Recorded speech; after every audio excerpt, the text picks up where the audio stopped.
Hey guys, Chris at Ujoint, finishing up this van for delivery tomorrow. Nice, clean, simple build. It's 2014 E350 5.4, 6-inch lift on 35s. Got the Toyo AT2s, some XD wheels. I think these are the new RG. I think there's something to do with Robbie Gordon. I'm not sure, but nice looking wheel.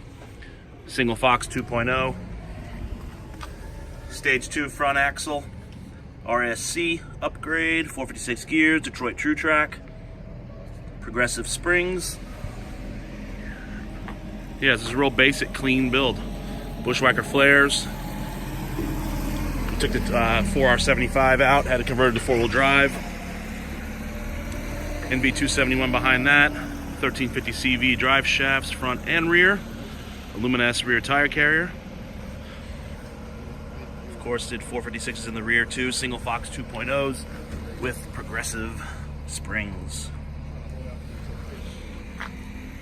This van's headed to Pennsylvania. Super clean, sharp van. So that e-brake cable needs to be tucked up. Appreciate watching. Ujointoffroad.com. Got any questions, leave them in the comments. If you're looking for an estimate, please email me, Chris at Ujointoffroad.com. Follow us on Instagram and Facebook. We appreciate the support. Have a great day.